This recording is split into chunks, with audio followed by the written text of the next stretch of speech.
On se retrouve avec une toute nouvelle vidéo pour vous présenter la nouvelle version Sage Gestion Commerciale sans cloud.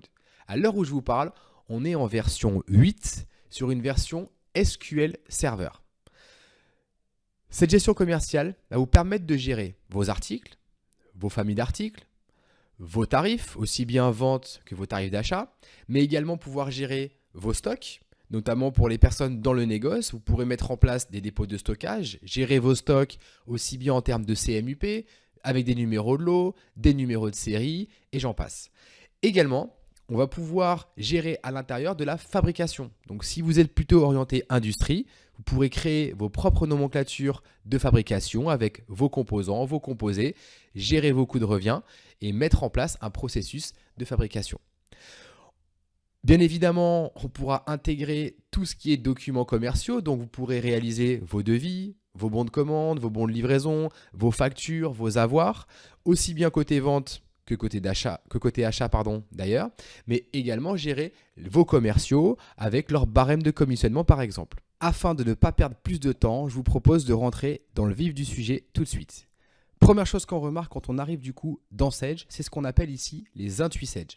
Les intuits Sage vont vous permettre de pouvoir accéder via les petites tuiles présentes sur votre bureau Sage à différentes informations. Par exemple, à la gestion ici de votre compte Sage. On va retrouver ici les nouveautés, un lien vers une URL qui vous renvoie sur les nouveautés que proposent à chaque fois les nouvelles versions de gestion commerciale qui vont suivre. Également, quand vous arriverez sur ce lien, vous retrouverez aussi les nouveautés liées aux autres applications Sage. La gamme Sage sans cloud regroupe d'autres applications, notamment la comptabilité, les moyens de paiement, les immobilisations et ainsi de suite. On a d'autres raccourcis ici qui vont pointer sur les services Sage, notamment la partie Customer Voice qui est très intéressante et qui va vous permettre de pouvoir suggérer des demandes d'évolution directement sur le site de Sage et ainsi les voir arriver dans les futures versions qui sont développées. On peut avoir accès à la base de connaissances, à la Sage Université et ainsi de suite. On remarque également en haut un petit menu Mes sociétés qui va vous permettre de pouvoir mettre en raccourci les sociétés que vous avez sur votre gestion commerciale. Donc si vous gérez plusieurs sociétés, vous pouvez directement passer d'une société à une autre société via les raccourcis et les favoris que vous allez pouvoir mettre en place sur les intuits Sage. Sur la partie droite, on va retrouver différentes fonctionnalités de votre logiciel qui sont entièrement personnalisables et qui vous permettent d'accéder aux différentes fonctions de votre application plus rapidement. Par exemple ici, j'ai une barre gestion des ventes avec ma liste de mes clients, ce qui me permet en cliquant dessus de pouvoir accéder directement à la liste de mes clients. Donc ça, c'est entièrement configurable par personne et donc par poste.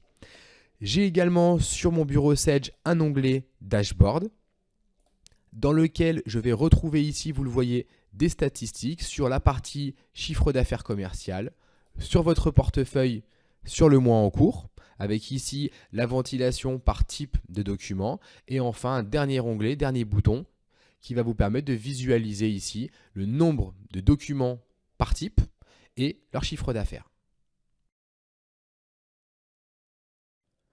On peut rapidement parler également de la partie ergonomie et du coup des couleurs et des écrans qui ont été intégrés dans cette nouvelle version qui change quelque peu du vert Sage qu'on connaissait auparavant. Et donc là, on a une dominance de bleu avec toujours un fond un petit peu monochrome, un peu gris comme vous pouvez le voir, mais qui est vraiment des icônes de flat design qui sont dans l'air du temps. Si on ouvre une fenêtre, je vais aller chercher par exemple mon fichier article. On retrouve des fenêtres sensiblement similaires avec un survol ici qui nous permet de voir la ligne sur laquelle notre souris est pointée. On va pouvoir mettre en surbrillance en bleu les lignes qu'on sélectionne et pouvoir en sélectionner plusieurs. On retrouve toujours sur ces différents listings dans Sage un champ de recherche en haut qui vous permet de rechercher n'importe quel mot présent dans votre fiche article. Et ici à droite, on a une possibilité de dire est-ce qu'on recherche un mot entier, est-ce que ça commence par ou bien est-ce qu'on recherche uniquement au travers de la désignation. Par exemple, je vais taper ici le mot argent et donc du coup il va me retrouver uniquement les articles qui commencent par le mot argent. Donc ça c'est le premier type de recherche qu'on va avoir. Également, on a la possibilité de pouvoir mettre en place des filtres. Donc vous allez pouvoir cliquer ici sur filtrer et aller chercher dans le premier menu déroulant n'importe quel champ de votre fiche article afin de pouvoir réaliser un filtre sur celui-ci. Par exemple, je pourrais prendre mon champ prix de vente. Ici, je choisis mon opérande. Là, en l'occurrence, on va choisir et compris entre, mais ça peut être est égal à, est différent de, est supérieur, et ainsi de suite. Et donc, si je dis est compris entre, et je vais dire, je veux tous mes articles qui ont un prix compris entre 15 et 20 euros. J'applique ici ma recherche et donc là, du coup, il va me retrouver uniquement les articles que j'ai demandé. Et effectivement, si j'affiche ici, hop, des petites colonnes supplémentaires parce qu'on va pouvoir rajouter des colonnes supplémentaires au niveau des listings, et bien là, j'ai bien ici retrouvé mon article avec un prix de vente à 19 euros. Ces filtres-là, je vais pouvoir aussi, hop, en rajouter des supplémentaires, donc pouvoir compiler deux fils différents, par exemple, des prix de vente entre 15 et 20 euros, mais également, je veux des articles pour lesquels la famille, on va dire, voilà, la famille est égale à, et je vais dire est égale à telle valeur, et par exemple, à la valeur bijoux. Et donc, pouvoir combiner mes filtres de recherche. Donc, c'est assez intéressant. On retrouve toujours sur la partie gauche, alors on va réinitialiser voilà l'écran. On retrouve sur la partie gauche ici les catalogues de vos produits et qui va nous permettre de classer les fiches articles par catalogue. Et si je clique sur bijoux à gauche, je vais retrouver ici une liste d'articles épurés en fonction de ce catalogue-là. On peut aller jusqu'à 4 sous-niveaux de catalogue. Donc dans mon catalogue bijoux, je vais pouvoir dire je veux mes bijoux en or. Dans mes bijoux en or, je veux mes chaînes. Et enfin, je veux uniquement voir les chaînes pour hommes. Et du coup, il me filtre au fur et à mesure mon listing article. Si je rentre dans une fiche article, vous retrouvez ici donc la présentation d'une fiche qui est découpée, comme vous pouvez le voir, en différents onglets, avec un premier onglet identification avec ma référence, la désignation de mon produit, sa famille, son fameux mode de suivi en stock. Donc vous allez pouvoir gérer les articles gérés en CMUP, gérés par numéro de lot, par numéro de série et j'en passe. Et un pavé juste en dessous concernant les tarifs. Donc vous allez retrouver ici un prix d'achat et un prix de vente, mais également la possibilité de mettre en place des catégories tarifaires, donc associer vos clients à des catégories. Donc j'ai des clients qui sont des grossistes, d'autres qui sont détaillants et ainsi de suite. Et donc à l'intérieur d'un même article, je vais pouvoir lui dire, ben voilà, ce produit-là, il a un prix de vente de 1071 euros pour la catégorie tarifaire grossiste. Par contre, pour mes clients comptoirs, le même produit, je vais le vendre 1392,30 euros. Et donc bien évidemment, je vais retrouver cette fameuse catégorie dans la fiche de mon client, ce qui me permet d'automatiser la saisie de mes documents de vente en mettant le bon tarif. Toujours au niveau de la fiche produit, on va retrouver ici un descriptif avec la possibilité de traduire votre article dans 2 langues étrangères, mettre en place le code fiscal pour votre DEB. On peut personnaliser les articles avec des champs complémentaires. Donc si jamais il y a des champs qui ne sont pas natifs, vous allez pouvoir créer jusqu'à 64 champs complémentaires pour paramétrer vos fiches produits, associer des documents et également pouvoir attacher une photo. Voilà un petit peu ce qu'on va retrouver sur la fiche article. On va maintenant se rendre directement dans une fiche client et pour ça je reviens ici sur mon bureau Sage et je vais utiliser mon petit raccourci liste des clients pour y accéder. Donc je vais cliquer dessus, il va maintenant m'ouvrir mon listing de clients. Comme vous le voyez à gauche, on peut gérer des clients et également des prospects. Et je vais ici rentrer par exemple sur mon client bague en or. Et donc on voit un petit peu l'ergonomie de la fenêtre qui ressemble vachement à la fenêtre article. Ici toujours avec des pavés, le pavé identification, un pavé coordonnées, un pavé télécommunication. Et ici différents onglets dans lesquels je vais pouvoir compléter ma fiche client. Notamment pouvoir rajouter des contacts supplémentaires, définir des adresses de livraison supplémentaires, également des RIB et ainsi de suite. Depuis ma fiche client, je vais pouvoir déclencher la création d'un nouveau document directement. Donc je vais pouvoir cliquer sur le petit bouton document en haut et ici créer un nouveau devis. Je valide par OK et j'arrive ici sur la saisie d'un nouveau document, à savoir le devis. Je vais donc renseigner ici mon code client qui est déjà repris automatiquement. On a la date du document qui par défaut me propose la date du jour qui est bien évidemment modifiable. On a un numéro de chrono qui va se mettre de façon automatique. qui lui aussi peut être modifié, hein, bien évidemment. On va pouvoir renseigner le commercial qu'on veut associer à notre document. Donc là, ça fait appel à un menu déroulant qui me permet d'administrer mes différents commerciaux. Et là, je vais renseigner par exemple une référence. On va dire que c'est un devis du 2 mai 2022. Et une fois que j'ai fini de remplir mon en-tête de mon document, je vais pouvoir le valider et passer ici à la saisie de mes articles. Donc je vais appeler la liste de tous mes produits. Je vais lui vendre par exemple la bague argent. Automatiquement, il va récupérer le tarif associé au client. Donc ce qu'on vient de voir au niveau de la fiche article. Donc si jamais mon client avait bien un tarif, je vais automatiquement récupérer celui-ci. Je vais pouvoir mettre la quantité que je souhaite, éventuellement appliquer une remise supplémentaire et valider la création de ma ligne.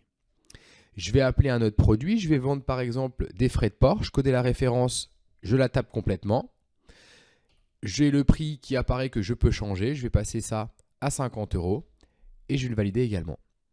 Vous pouvez rajouter un commentaire supplémentaire directement dans le corps de votre document. Par exemple, je vais préciser à mon client que le devis est valable 2 mois et je vais valider cette ligne-là. Une fois que j'ai fini de remplir mon document, je vais pouvoir l'imprimer, choisir le modèle d'impression que je veux utiliser. Je vais choisir ici mon modèle de démo que je vais ouvrir. Je vais faire un aperçu avant impression. Et du coup, ici, j'ai le rendu du devis que je vais pouvoir du coup envoyer à mon client. Ce devis-là peut être envoyé directement papier évidemment, mais on peut aussi l'envoyer automatiquement par email. Donc si vous avez Outlook sur votre ordinateur, du coup, un nouveau mail dans Outlook va automatiquement s'ouvrir en récupérant l'adresse email qui est présente dans la fiche de votre client ou dans le contact de votre client. Mais si vous êtes sur Office 365, ça permet d'ouvrir directement la messagerie en ligne sur votre navigateur d'Office. Et du coup, ça vous envoie automatiquement le mail à votre client. Voilà, mon devis a été créé. Si je le referme, je vais maintenant aller chercher, afficher mes documents de vente. Et donc, dans la liste de tous mes documents de vente, ici, je retrouve le devis du 2 mai pour mon client bague en or que je viens de réaliser. Dans cette liste-là, sur la gauche, comme vous pouvez le voir également, on retrouve l'ensemble des types de documents qui sont créables côté vente au niveau de votre gestion commerciale. Ce devis, une fois qu'il aura été validé par mon client, j'ai plus qu'à le réouvrir. Et ici, je vais le transformer et choisir vers quel type de document je veux le transformer. Donc, je peux faire un bon de commande, mais je pourrais aussi faire directement une facture. Donc, l'ensemble des documents que Sedge vous propose n'est pas obligatoire. Vous pouvez directement faire des factures, passer par la commande, passer par le bon de livraison. Donc, en fonction de ce que vous avez besoin, on pourra bien évidemment adapter tout ça. Donc, moi, je vais choisir de faire un bon de commande. Je vais cliquer sur OK. Et donc là, il va ici m'ouvrir mon bon de commande. Je vais ainsi pouvoir transformer ce document-là jusqu'à la facturation. Petite particularité, quand vous êtes ici sur un document de vente, on peut sélectionner une ligne et ici venir directement rentrer dans la fiche article et l'interroger. Et quand je vais interroger mon article, ça me permet d'interroger premièrement ses stocks. Donc ça me permet de voir dépôt par dépôt ses stocks réels, ce qu'il a ici en commande fournisseur, ce qu'il a en commande client, en préparation de livraison et donc bien évidemment son stock à terme. Et vous avez au bout son CMUP, sa valeur de stock totale. Également, dans l'interrogation de votre article, on a une notion d'interrogation commerciale qui vous permet de savoir cet article-là, dans quel document vous l'avez vendu, à quel tiers, et du coup, quel chiffre d'affaires et quelle quantité vous avez vendu sur une période donnée. Donc là, on pourrait très bien, via le petit bouton plus de critères en bas à gauche, venir modifier la période et avoir du coup le chiffre d'affaires de cet article-là directement sur la période qu'on souhaite. Cette fenêtre d'interrogation, vous la retrouvez également au niveau de votre fiche client. Donc si je reviens ici sur mon bon de commande, je peux cliquer directement sur le client que j'ai ici. Hop, ça m'ouvre la fiche de mon client à nouveau. Et là également, je retrouve un bouton interroger.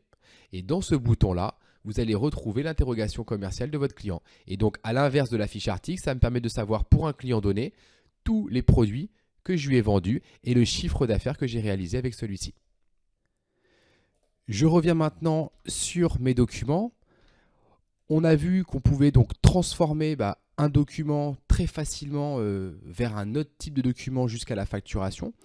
On a vu qu'on pouvait le faire donc document par document, mais bien évidemment, si jamais je reviens ici, par exemple, au niveau de mes bons de commande, je vais trier ma liste par code client. Je vois par exemple que j'ai 3 bons de commande pour mon client Carat. J'ai la possibilité très facilement de choisir mes 3 bons de commande. Et simplement ici, en utilisant le petit bouton Action, je vais pouvoir les transformer.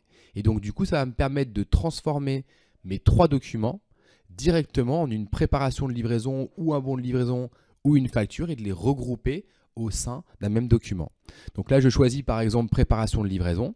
Je vais cliquer sur OK. Et donc là, il va transformer mes 3 bons de commande en une seule préparation de livraison. Donc on a pu faire ça, vous avez vu, de façon très simple. On a la possibilité donc dans le document transformé, et dans n'importe quel document, de pouvoir consulter via le bouton fonction ici, son historique. Et donc quand je regarde l'historique d'un document, ça me permet de voir tout de suite ici que ma PL numéro 5, elle provient du bon de commande numéro 7, de mon bon de commande 33 et de mon bon de commande 32. Et j'ai également les dates de chaque document qui vont être historisées, me permettant de garder la traçabilité au niveau de mes documents. Voilà un petit peu comment vous pouvez donc saisir vos différents documents. Vous remarquerez que c'est quand même relativement simple et au fur et à mesure que vous le faites, et avec de l'entraînement, au final ça va hyper vite et c'est relativement pratique. On va maintenant retrouver d'autres types de documents, notamment les documents d'achat et les documents de stock. Alors, je ne vais pas vous remontrer la saisie d'un document d'achat parce que c'est la même chose que côté vente, mais vous allez donc du coup avoir comme vos clients des fournisseurs et vous allez pouvoir saisir côté achat vos bons de commande, vos bons de livraison, les factures, enfin tous les documents comme on l'a fait pour les ventes. C'est exactement le même type de saisie. Petite particularité dont je n'ai pas parlé également, c'est que vous pouvez gérer à l'intérieur de vos documents et donc dans vos fiches de tiers des devises. Donc si jamais vous devez saisir une commande achat ou une commande client en devises, en dollars, en livres sterling et ainsi de suite, on peut définir ça au niveau de la fiche du client ou du fournisseur et ensuite dans le document, dans le bouton information ici, on va retrouver la devise sur le document et également son cours, avec la possibilité même de pouvoir automatiser la mise à jour des cours de façon automatique. Ce qui vous permet donc de pouvoir saisir votre document en devise et pouvoir même l'éditer directement en devise. On a également donc les documents des stocks, et donc les documents de stock, à savoir les mouvements d'entrée, les mouvements de sortie de stock, les mouvements de transfert de stock et également les 3 documents de fabrication vont se retrouver ici qui vont vous permettre donc de pouvoir faire des entrées, des sorties, donc tout type de mouvement de stock sur vos différents dépôts directement depuis ici. On revient rapidement au niveau des fiches articles. Vous avez la possibilité au niveau des fiches articles de gérer ce qu'on appelle des articles à gamme. Donc quand je dis à gamme, c'est de pouvoir décliner un même produit, par exemple en taille et en couleur. Si je prends l'exemple de ma chaîne argent qui est ici, chaîne argent, maille et longueur variable, quand je rentre dans cette fiche article, au niveau de mon onglet identification, on retrouve ici 2 champs, gamme 1 et gamme 2. Donc ces gammes-là sont entièrement personnalisables. Là pour mon exemple, donc j'ai une première gamme qui est la longueur, une deuxième gamme qui est la maille, et donc j'ai un onglet gamme qui apparaît ici et qui va me permettre de pouvoir gérer ici tous les croisements possibles de ma fiche article. Donc je me retrouve ici avec une première référence d'article générique et ici je vais retrouver toutes les références de mes croisements de mon produit et je vais retrouver ici une longueur en 34 cm avec une maille classique et je vais retrouver cette même longueur avec une maille Forçat. Je retrouve une longueur 42 cm avec une maille classique et du coup la longueur 42 cm avec la maille Forçat et ainsi de suite. Donc ça vous permet de ne pas avoir à éclater vos produits parce que vous avez donc différentes déclinaisons. On va pouvoir directement les gérer sous forme de gamme dans votre fiche article. Donc comme je vous l'ai dit aussi, on va pouvoir gérer donc des nomenclatures. Donc je vais me rendre dans le menu structure, nomenclature ici. Et donc là, on va retrouver donc les fameuses nomenclatures de fabrication, mais également on a une notion de nomenclature commerciale. Et nomenclature commerciale, qu'est-ce que c'est? En fait, ce sont des bundles commerciaux qui sont des produits fictifs, mais dans lesquels je vais pouvoir y mettre différents composants, ce qui va me permettre en fait, lorsque je vais faire une vente, d'appeler uniquement le composé. Et il va automatiquement m'appeler tous les composants qui rentrent à l'intérieur. Donc le composé sera un produit donc non géré en stock évidemment, puisque c'est un produit fictif. Et à l'intérieur, je vais pouvoir par contre y mettre des composants qui, eux, sont éventuellement gérés en stock si je le souhaite. Pour la partie fabrication, pour revenir un peu plus précisément sur ce type de nomenclature-là, ici, je retrouve les différentes nomenclatures que je vais pouvoir créer. On va prendre l'exemple de la nomenclature ici, montre BW, homme, bloc acier. Et si je rentre dedans, je vais ici consulter le détail des composants qui rentrent dans la composition de ma nomenclature. Je vais avoir en premier lieu un mécanisme pour montre BW. On a ici un petit symbole qui va me permettre de dérouler cette sous-nomenclature, parce que comme vous l'aurez deviné, on peut dans une nomenclature mettre une sous-nomenclature et on peut même mettre jusqu'à 10 sous-niveaux. Et donc on retrouve ici les composants de la sous-nomenclature. J'ai ensuite les autres composants, mon cadran, mon bloc acier, ma couronne acier et ainsi de suite, donc qui composent cette nomenclature. On va avoir en plus d'une composition ce qu'on appelle une gamme opératoire. La gamme opératoire va me permettre de définir donc les différentes machines, établies, outils, etc. que je vais devoir utiliser pour fabriquer mon produit fini et ainsi pouvoir définir ici, on le voit, des temps pour chaque étape de ma fabrication, ce qui va me permettre de rajouter aussi un coût global et de venir se calculer dans le coût global du coup de ma nomenclature. Cette nomenclature-là est ensuite utilisée dans les documents de fabrication qu'on a rapidement vu tout à l'heure. Je les retrouve ici dans le menu de gestion de fabrication. Et quand je rentre dedans ici, je vais retrouver mes différents types de documents de fabrication. Et donc, je vais pouvoir appeler mon produit fini. Mon ordre de fabrication va me permettre ici donc de venir déstocker, comme on le voit, mes différents composants et au final stocker mon produit fini au niveau de mon dépôt que je vais ensuite pouvoir vendre à mon client. On a aussi une notion de projet de fabrication qui existe pour aller plus loin, que je ne vais pas détailler ici, mais voilà, si ça vous intéresse, je serais ravi de pouvoir vous en parler plus en détail. Petite transition maintenant pour vous reparler un petit peu donc des tarifs. On a vu tout à l'heure rapidement au niveau des fiches articles ici qu'on avait la possibilité dans un article de pouvoir créer ce qu'on appelle des catégories tarifaires. Ce que je ne vous ai pas dit, c'est qu'on peut aussi mettre en place des tarifs clients, pouvoir dire que pour un client en particulier, alors j'ai un tarif. Donc, je vais simplement, au niveau de ma fiche article, venir ajouter ici un client et dire que pour mon article CHFE01, pour mon client Cizel, le prix n'est pas de 12,60 €, mais il est par exemple de 11 €. Je peux aller plus loin et mettre même en place, si je le souhaite, des tarifs dégressifs. Donc là, je vais pouvoir dire, tiens, j'ai envie de dire que je vais mettre en place des prix nets en fonction de la quantité que je vends et je peux lui dire jusqu'à 10 quantités, c'est 11 €. Jusqu'à 50 quantités, donc de 11 à 50, je vais le vendre par exemple 10,50 €. Puis de 51 à 100, je vais le vendre 9 € et ainsi de suite. Et donc ça, vous pouvez vraiment le configurer article par article. Ces tarifs-là viennent même se compléter via ce qu'on appelle les soldes et promotions clients ou bien même les rabais, remises et ristournes clients qui vous permettent de mettre en place encore d'autres solutions de tarifs et notamment pour pouvoir cumuler des quantités totales sur un document afin de faire une remise générale et ainsi de suite. Dans le menu structure, on retrouve aussi les fameux collaborateurs qu'on avait pu associer tout à l'heure au niveau de notre document de vente parce qu'on peut aussi associer des collaborateurs au niveau des documents d'achat comme les documents de vente. Donc, ce sont finalement vos commerciaux dans lesquels ensuite on va pouvoir mettre en place des barèmes de commissionnement et ainsi pouvoir calculer des commissions en fonction du chiffre d'affaires ou de la marge qu'ils ont réalisé. La dernière étape de la gestion commerciale, c'est l'envoi de vos factures directement en comptabilité. Donc, le but est d'alimenter vos journaux de vente et éventuellement aussi vos journaux de banque, si jamais vous saisissez les règlements directement dans la gestion commerciale et donc de pouvoir comptabiliser vos factures de vente et vos factures d'achat dans votre comptabilité Sage. Si jamais vous n'avez pas la comptabilité Sage, on pourrait aussi prévoir l'export d'un fichier pour pouvoir l'importer dans une autre comptabilité.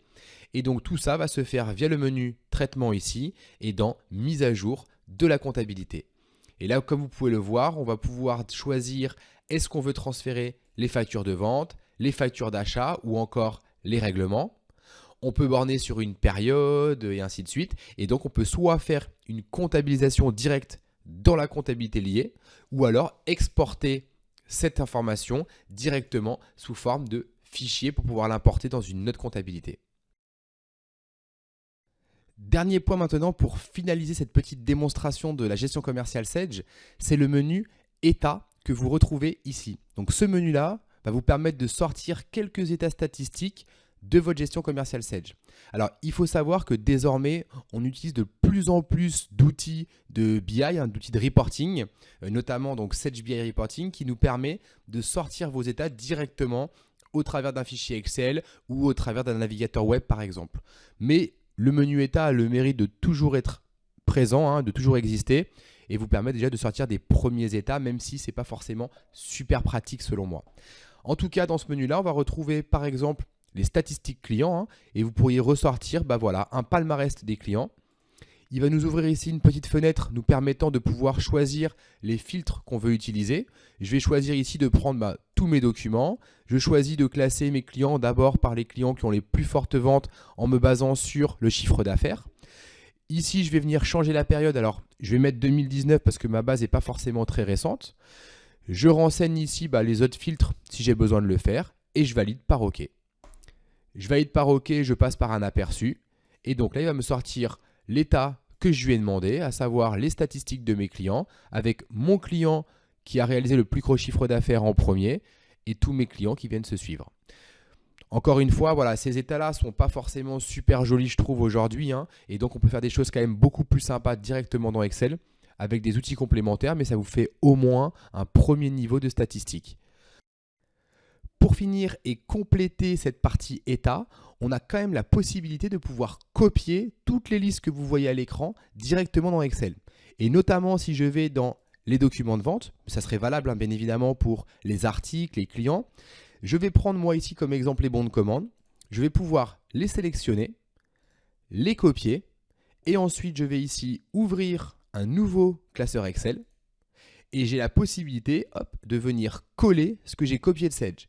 Ce qui me permettrait ici de pouvoir venir refaire les stats manuellement directement intégrés à Excel. Alors même si ça reste manuel et que vous allez devoir refaire les exports systématiquement, ça vous fait quand même une solution intermédiaire si vous ne voulez pas investir tout de suite dans une solution de reporting, même si c'est fortement conseillé évidemment.